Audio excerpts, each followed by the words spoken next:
Au pied des dentelles de Montmirail, dont les reliefs acérés sont admirés chaque année par des millions de touristes circulant sur l'A7, au pied de ce relief chamboulé où 3 substrats géologiques autorisent les meilleurs vignerons à composer des vins en renommée, se trouve le village de Beaumes de Venise. Entendez, les Beaumes du comtat venaissin. Dès le XIIIe siècle, mention est faite des vins de Beaumes. Saint-Louis, s'embarquant pour la croisade, demanda à son intendant de bien vouloir aller lui chercher du vin de Beaumes. C'est là une des plus anciennes mentions de la réputation de ce vignoble, classé Côtes-du-Rhône, réputation non démentie depuis puisque Charles Frankel, en son excellent Terre de Vigne, en fait une appellation incontournable.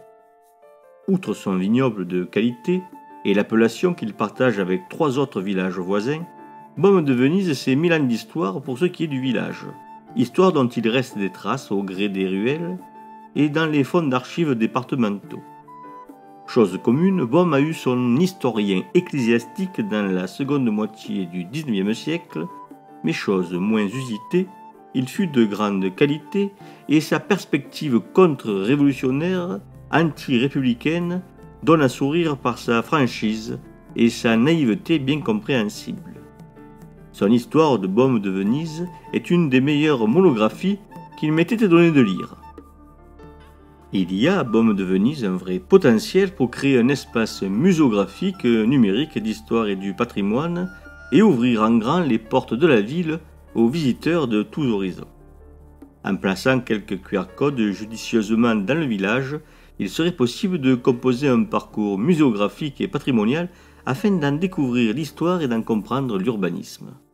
On pourrait par exemple parler des évolutions du village à partir du cadastre napoléonien.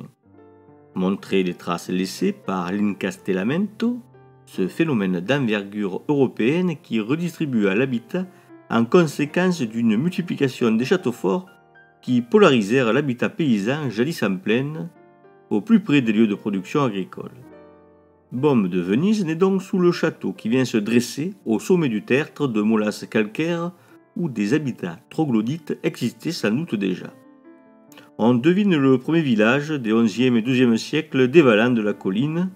On devine aussi l'existence de quelques lotissements réalisés par le seigneur pour attirer les populations alentours.